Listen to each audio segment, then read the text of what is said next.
Ni nthawi ya nkhani kuno ku MBC ndipo muli ndi ine Romeo Umali. Koma poyamba nayi mitu yake.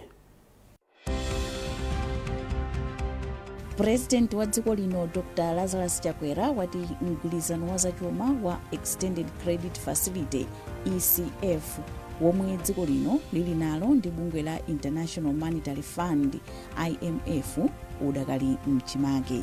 Mpingo wa CCAP mu sinodi ya Livingstonia wayamikira president wa dziko lino polamula kuti ripoti la ngozi ya ndege yomwe inapha yemwe anali wachiwiri kwa president wa dziko lino malemu Dr. Saulus Chilima lipitikaye kwa anthu asanalipereke kwa iye.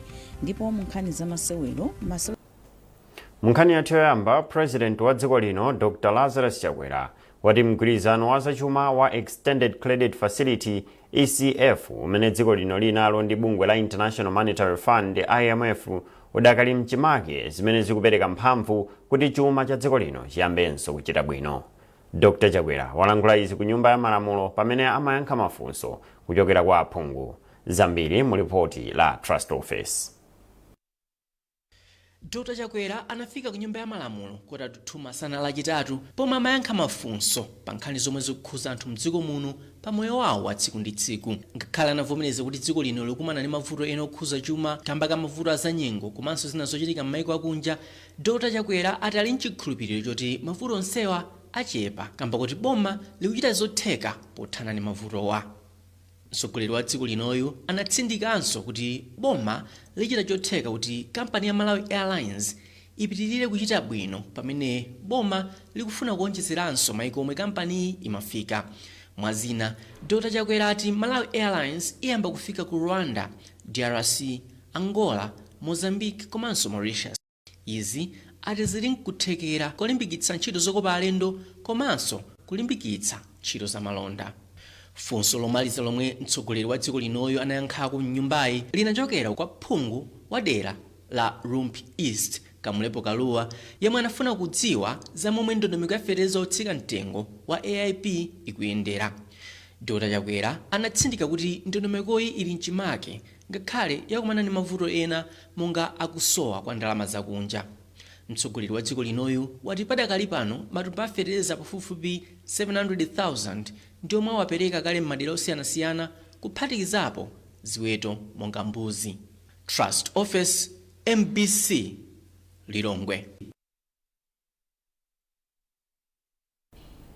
President yu watsutsa zoti amaononga ndalama za dziko lino pa maulendo amene amayenda omwe amakayimira dziko lino ponena kuti ena mwa maulendowa amakhala olipiridwa kale ndi omwe akonza zochitikazo.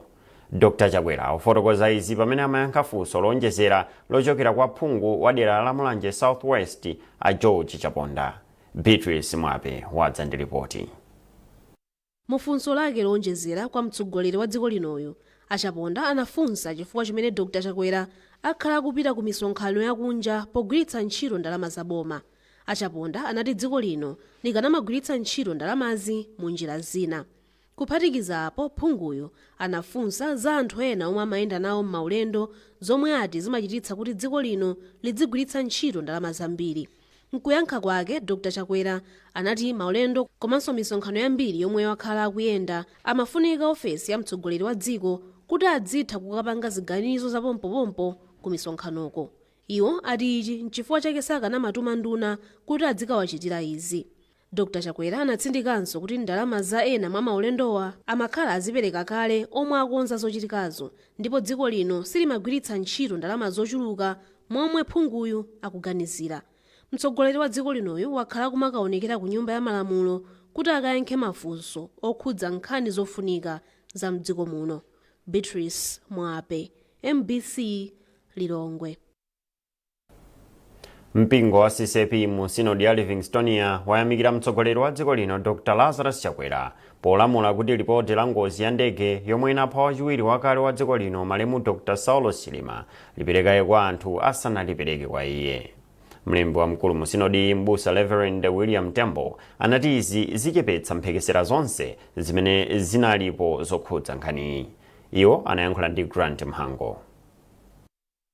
Tinamukomera iyeyo kuti apereke ndithu avomereze kuti pakhale ndithu kauniuni anthu inu tapanganisa unono uyuyu tifuna tikavomerezani mtsogoleri wa dziko kuti iyeyo sanavomereze kuti ripoti likaberekayi kwa iyeyo koma lipite kayi kwa wanthu chifukwa anthu amene ripoti limeneyo linachitika kapena kafukufuku amene anachitika kuti anthu adziwe zinamutengera mtsogoleri wa dziko ndithu mwanzeru kwambiri kuti iyeyo amene kuti pitani mukauze kaye wanthu chifukwa wanthu ndamene anthu ndamene amafuna kuti adziwe kuti chinachitika ndi chani kunali koyenera ndithu kuti anthu ripoti limeneyo lipite kaye kwa wanthu ndipo tifuna tikamuthokoze mtsogoleri wa dziko la Malawi kuti anachita ichi mwanzeru mwakadaulo kuti anthu akadziwe kaye anthu akauzidwe kaye kuti ripoti lija latuluka ndipo lili ndi izi anthu amve akamva anthu pamene makomishonas apite kwa mtsogoleri wa dziko akampasire kuti ripoti lija munachitudapanga ndipo anthu awauza konde kuti makomishonas awo azikaninanso kwa president kuti wanthu tawauza zimene munatiuza kuti tikufuze wanthu tawauza panopa tikubwera kwa inuyo kuti tikuuzeni ripoti lija ndi ili number 2 wanthu tawauza tifuna kuti tikamuthokoze kwambiri mtsogoleri wa dziko chifukwa chochita chimene chocho. Boma lati ndikofunika kupereka mphamvu ku kampani za mdziko muno kuti zizipanga katundu ngati njira imodzi yotukula chuma cha dziko lino. Nduna ya zachuma Sosthene Gwengwe yanena izi pamene inayendera zina mwa kampani zopanga katundu osiyanasiyana mu mzinda wa Blantyre. Chisomo Break wafika ndi zambiri mu ripoti ili. Agwengwe anati kwa nthawi yayitali dziko lino lakhala likudalira katundu opangidwa mayiko akunja ndipo izi zachititsa kuti ndalama zakunja zizisowa. Ndunayi inati katundu monga mafuta agalimoto ndi fetereza ndamene akugwiritsa kwambiri ntchito ndalama zakunja mdziko muno. Pachifukwa ichi Agwengwe anayendera kampani ya Rudvit yomwe posakhalitsa pa ikhale ikupanga fetereza kuchokera ku zinyalala. Chifukwa pamene tikugula fetereza ochepa kuchokera kunja zitithandizira kwambiri kuti pamene tikuona mabuku athu a katundu ogula ndi kugulisidwa kuchoka m'Malawi muno zinthu ziyambe kutiyendera bwino. Mukudziwa kuti tikachulutsa kwambiri kugula zinthu kunja zimenezi zimakhalanso ndi impact pa kapezekedwe ka ndrama ya kunja chifukwa choti mwina ndrama ija ikungothera kuodetsa zinthu kuchokera kunja pamene ife tikupanga patokha mwina ikutsalira mbuyo. Mmodzi mwa akuluakulu ku kampani ya Rudvit a Hastings Nyirenda anati ntchito yomanga kampani iyi yasala pang'ono kutha ndipo izizapanga matumba a fetereza 6 pa ola lililonse. Poti zinthu zitupangira konkuno ku Malawi nchachiziwikira papa kuti mitengo zakhala affordable kwa Amalawi ambiri azakwanisa kuti ati kugula ndi kukhala ndi fetereza wantundu umenewo potengera ndi kuti ndi mitengo limene ulili aposo kutengera so ndi ntchito zomwe fetereza angakachite m'minda mwawo. Ndipo kampani ngati za Rudvit zakhala zikutenga ngongole zomvererako kuchokera ku thumba la finance ndipo Araftseka ndi mmodzi mwa akuluakulu oyang'anira thumbali. Ife mawu athu ndi achimwemwe kuti cholinga chathu mmene tinapangira introduce program imeneyi mawu athu ndionena kuti ife tikuona kuti zinthu zikutheka ndithu ma project ambiri kapena ma businesses ambiri amene anakhala kuti analowa pansi chifukwa cha COVID-19 nthawi ija mukumbukira ma business onsewo tatukula chifukwa cha chani chifukwa chotina kuti tapatsa ndalama zimene chongolo dzanja chake ndichotsikirako. Ndunayi inayenderanso kampani ya Benko yomwe imayeza zipangizo za milingo komanso kampani ya Istria yomwe imapanga pinati ndi madzi akumwa. Chisomo Break, MBC, Blantyre. Nkhanizi zikuchokera kuno ku MBC. Tientonenso mitu yake. President wa dziko lino Dr. Lazarus Chakwera wati mgwirizano wa zachuma wa boma la Malawi ndi IMF ukuyenda bwino. CCP Synod ya Livingstonia yayamikira President Chakwera polamula kuti ripoti la ngozi la ndege yomwe Dr. Saulos Chilima ndi anthu ena 3 alipereke kwa anthu asanamupatse mtsogoleri wa dziko lino. Munkhani za masewero, makampani apereka thandizo la 12 miliyoni kwacha ku masewero ankhonya omwe akuyembekezereka kuchitika mu mzinda wa Mzuzu masiku akudzawa.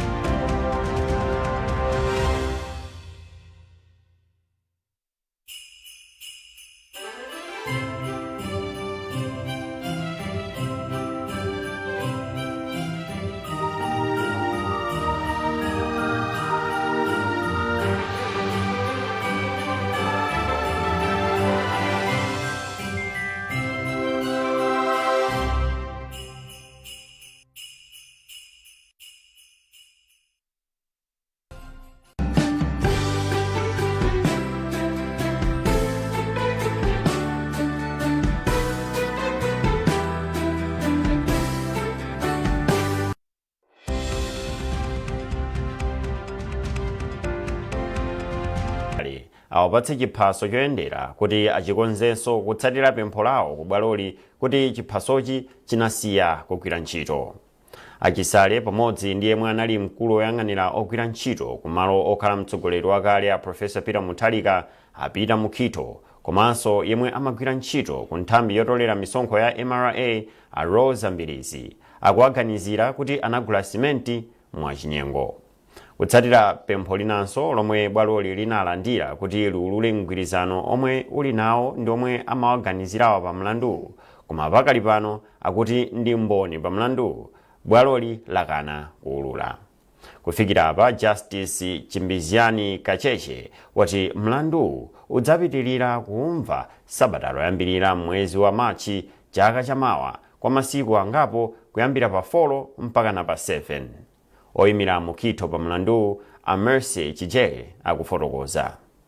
Chigamulo chomwe chaperekedwa ndi koti kutengera ndi pempho lomwe tinapereka ku koti kuti awauze aboma kuti atipatse zikalata zomwe za mgwirizano mmene aboma anapanga ndi omwe amazengedwanso mlandu achunala zokhuzana ndi ndalama zomwe zikunenedwa kuti boma linaluza chifukwa cha simenti amene akuti analowa mdziko muno opanda kulipira msonkho, komanso mgwirizano omwe aboma alowa ndi achunalawo kuti iwo asakhalenso zengedwa mlandu koma kuti akhale mboni ya boma. Chigamulo cha koti chanena kuti zikalata zimenezozo migwirizano imeneyo siyofunikira kwa ozengedwa mlanduwa, ndi kwa panopa sitinganene zambiri chifukwa choti sitinachiwerenge bwinobwino zigamulozo, komanso sitinakambirane ndi a client athu on the way forward. Oyimirira boma pa mlandu amasauko chamkakala ati ndiokhutira ndi chigamulochi ndipo ndiokondwa kuona kuti mlandu upitirire. Koti lalola kuti akhoza kupanga renew passport imene kukaika pantula renew passport imene ikuteso manja maboma imene zili ndondomeko za fero yawo. Echiwiri inalizanowa ofisi ya TPP ndi MRA ikuwereka mbalambanda imene koti lalika kuti zimenezo zosafunikira ukasakuona kugwirizana mwina kulikonse kwa mgwirizano imene nkhani imene china chimene tinakambirana kuneneza chakuti Bungwe la Campaign for Female Education CAMFED Malawi lakhazikitsa ntchito yopereka thandizo la ndalama zothandiza pa maphunziro kwa atsikana osauka. Ntchitoyi yomwe iyambe mchaka chino ipindulira atsikana oposa 6,000. Poyankhula pamwambo okhazikitsa ntchitoyi mu mzinda wa Lilongwe, mkulu wa bungwe la CAMFED a Susan Silika wati ntchitoyi ithandiza kuthana ndi mavuto omwe amakanikitsa atsikana kupeza mwayi wa maphunziro abwino. Mtolankhani wathu Emmanuel Chimutu wadza ndi ripoti limene akuwerenga ndi Madalitso Mhango. Mkulu wa bungwe la CAMFED kuno ku Malawi a Susan Silika ati bungwe lawo lakhazikitsa thandizo latsopanoli ataona phindu lomwe labwera kudzera mu ntchito ngati zomwezi m'mbuyomu. Iwo atinso atsikana omwe anapindulapo thandizo lawo ayamba kuthandiza atsikana ena kumbali ya zachuma komanso kuwapatsa uphungu othandiza kupita patali ndi maphunziro.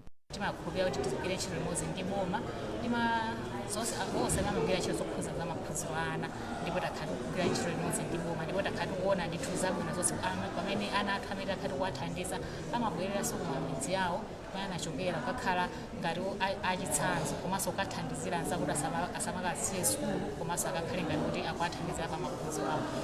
Mkulu woyang'anira maphunziro mchigawo cha maphunziro cha kumpoto a Jennings Kaira omwe anayimira unduna za maphunziro ayamikira bungwe la CAMFED kamba kodzipereka pa ntchito yolimbikitsa maphunziro atsikana. Akaira ati ana ambiri ochokera m'mabanja osauka akupeza mwayi wa maphunziro komanso kukwaniritsa maloto awo.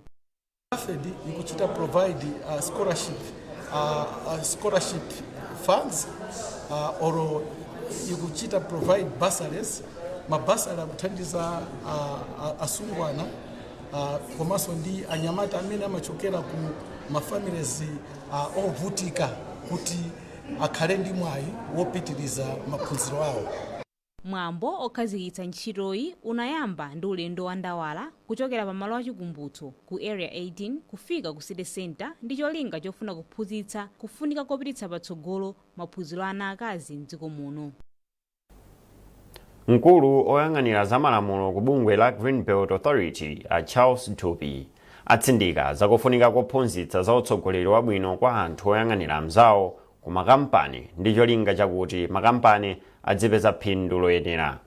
A Charles Tupi ayankhula izi ku Salima kumene kampani ya Salima Sugar yomwe ili pansi pa Green Belt Authority inakonza maphunziro apadera a iwo amene ali m'maudindo akuluakulu pa kampaniyo. Chachikulu kwambiri ifeyo ngati monga mukuziwa ngati Salima Sugar tikupanga tingane kuti strategy mmene tingayendere ngati kampani.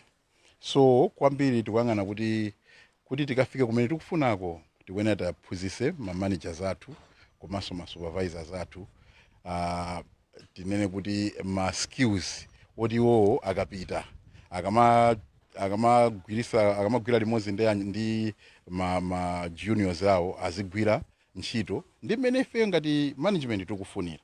So kuti tipange izizi ndeti zikufunika kuti anthu athuwa tapase ukadaulo taphunzise mmene angakagwirire ntchito koko. Iyi sitingatenge ngati ni chinthu tikuononga ndalama koma tikuona ngati ndi investment. Tikupanga invest kuma managers athu kuti ule mu udindo komanso azitha kumakagwira ntchito mmene ifeyo ngati management tikufunira. Ndipo mmodzi mwa anthu amene amachita nawo maphunziro amenewa a Christopher Gondwe ati ndokondwa kuti magwiridwe awo akakhala osinthika kamba panali zinthu zina zambiri zimene amaona ngati amalondola pamene amatsogolera anzawo ku kampani kwawo. Makamaka chimene tikuphunzira china chimene chikuonesa kuti anthu fe mwina mmene timagwirira ntchito yathu sitimaziwa kuti kodi tiyena kuyendesa bwanji ndondomeko ya ntchito yathu. Kukhala kuti ndife ma leaders, ndife ma managers, ndife ma supervisors, kuti tiyena kuwachita handu bwanji ma subordinates athu. So anthu apansi pa ife awa tiyachita handu motani. Taphunzira how to organize ma subordinates athu, kuchita organize ntchito. Zonse taphunzira panopa. Phungu wa dera la Mangochi Mkungulu Aisha Mambo wayamikira ntchito yomwe aphunzitsi akugwira posiwa ophunzira msukulu zomwe zili mu zoni ya Chimwala Mbomali. Amambo omwenso ndi wachiwiri kwa wachiwiri wa sipikala wa nyumba ya malamulo alankhula izi pamwambo opereka mphoto kwa aphunzitsi amene akonzesa bwino ophunzira. Ophunzirawo anachita bwino pa zotsatira za mayeso a boma a chaka chino msukulu za primary komanso sekondari. Owen Mavula ali ndi ripoti.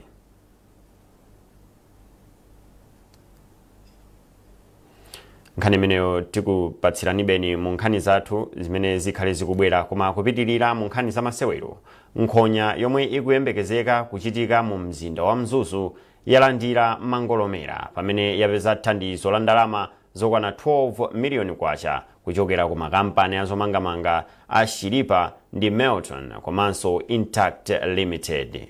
Makampaniwa apereka 5 miliyoni kwacha aliyense pamene kampani ya Intact Limited yapereka 2 miliyoni kwacha. Mkulu wa kampani ya Shiripa Akondwani Msowoya wati apereka thandizoli pofuna kulimbikitsa maserowa mchigawo chakumpoto chomwe chakhala osachititsa maserowa kwa zaka zisanu. Ndeuti zinthu amayembekezera anthu apa ndeuti zikuenda kuchitika ndipo sonse kuti ni 5 yoka futhi pali makampani awiri. Shiupa yatipasa 5 miliyoni kwacha komanso atengaso anzawo. Futhi kuzuzu ndikutali tikutenga anthu ambiri otapita kumzuzu kuti zingachitika ngoja zimene after 5 years pabweraso Marathon Construction Company amene andauza akuti amene atimadziwa achimaliza nkhonya zawo timaziona za Newton sizikhala za masewera iyayi. Ndi makampani awiri 55 10 miliyoni kwacha tilosangala kwambiri. Chifukwa tikawapakisa nkhonya zathu timalandira mafoni kuchoka kumzuzu. Kodi kumzuzu kuno kumzuzu mudakutaya kodi kuno tidala kwanchi nkhonya anthu amayikonda kwambiri kuna alo brigado mabox amatenga kuno umakasangala sa anthu kwina.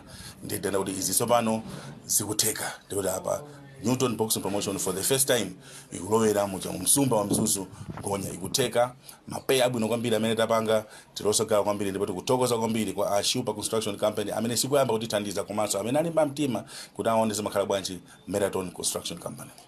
Ife ngati Shiupa kuthandiza nkhonya sikuyamba ngati mtakatu kugwira ntchito limodzi danzatha new dawn promotions kuyambira kalekale muna 2015 2016 imene takhala tikupanga sponsor ndithu mabauta ambirimbiri even chaka chinocho uli chaka chatata pangaso sponsor mabauta angapo and nthawi yonseyi imene takhala tikupanga sponsor sipanakhale kuti tsiku limodzi pamene anatikhumudwisako timapita ndithu na ukaonera nkhonya zija ndi zimakhala zosangalatsa kuona na mtundu wa anthu umabwera ndithu zoonera nkhonya komanso chachiwiri nchonena kuti kunzuzu I think wakhala nthawi yayitali kusanachitike boxing ndeyifeyo atatipeza anthu kuti bwanji muganize zoti boxing ibweresenso kunzuzu nachiona kuti chinthu cha mtengo wapatali kuti tipitekonso kunzuzu kuti tibweresenso nkhonya yapamwamba kuti anthu akasangalale ngati mmene anzawo kulilongo amasangalalira.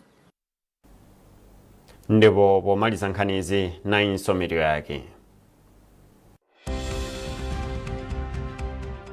President wa dziko lino Dr. Lazarus Chakwera wati mgwirizano wa zachuma wa boma la Malawi ndi IMF ukuyenda bwino.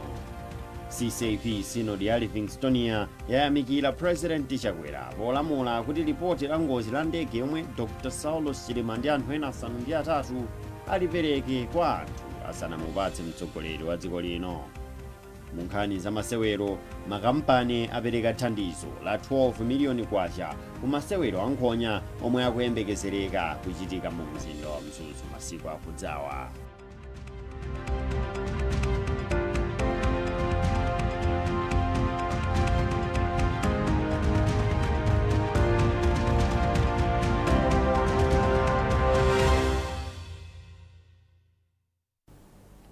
Pezani nkhanizi ndi zina zambiri popita pa mbc.mw kapena MBC Digital pa Facebook, Instagram komanso X. Munali ndine Romeo Umali. Tsalani bwino.